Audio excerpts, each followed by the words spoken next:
اور ساتھیوں، بس مدینے میں وہ دن بڑا عجیب تھا جب سیدنا فاروق اعظم کے بیٹے کا معاملہ آ گیا۔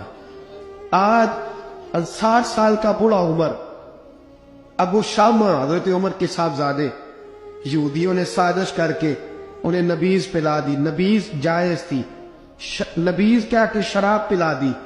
پھر مقدمہ قائم ہوا، کہا اب پتہ چلتا ہے عمر کتنا عدل کرتا ہے۔ سیدنا فاروق اعظم کے پاس گواہ آئے، صاحبزادہ اندر کھانا کھا رہا تھا، فاروق اعظم نے گریبان سے پکڑا، کھینچ کے لائے، فرمایا ابو شامہ چل، تو نے شراب پی ہے، تجھے کوڑے مارے جائیں گے، تیرے لیے 180 کوڑوں کی سزا تیاری کر لے۔ ابو شامہ کہتے ہیں کہ ابا جی انہوں نے نبیذ تئی تھی، شراب پلا دی۔ فرمایا تو نے پی کیوں؟ تو نے پی کیوں؟ بڑے بزم میں بار شیر مسجد نبوی کا فاروق اعظم، اولاد تو بزدل کر دیتی ہے نا بندے کو، اولاد تو کمزور کر دیتی ہے۔ آج مدینے نے عجیب ماجرا دیکھا، حضرت فاروق اعظم کی زوجہ روتی ہوئی آئی، کہنے لگی حضرت جی میرا لخت جگر ہے، ایک کوڑے کے بدلے پیدل حج کروں گی، ایک کوڑے کے بدلے صدقہ اور خیرات کروں گی، میرا بیٹا غلطی کر بیٹھا ہے، یہ کام نہ کرے۔ آپ نے فرمایا تو مجھے کہتی ہے میں یہ کام نہ کروں؟ تیرے حج اور تیرے کوڑے کیا کرتے، تیرے حج اور صدقے کیا کرتے ہیں؟ کوڑے لگانا میرے مصطفیٰ کی شریعت کا قانون ہے۔ تو بیٹے کی بات کرتی ہے، عمر کا اپنا معاملہ بھی ہوتا تو عمر یہی سلوک کرتا۔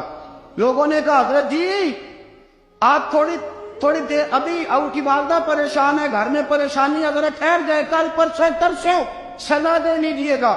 فرمایا تمہیں یاد نہیں جب مدینے کی ایک بی پی نے چوری کر لی تھی اور میرے مصطفیٰ کی بارگاہ میں کہا گیا تھا حضور ذرا ٹھہر جائے، سزا نہ دے، تو حضور نے فرمایا تھا اگر فاطمہ بھی چوری کرتی تو ہاتھ کاٹ دیتا۔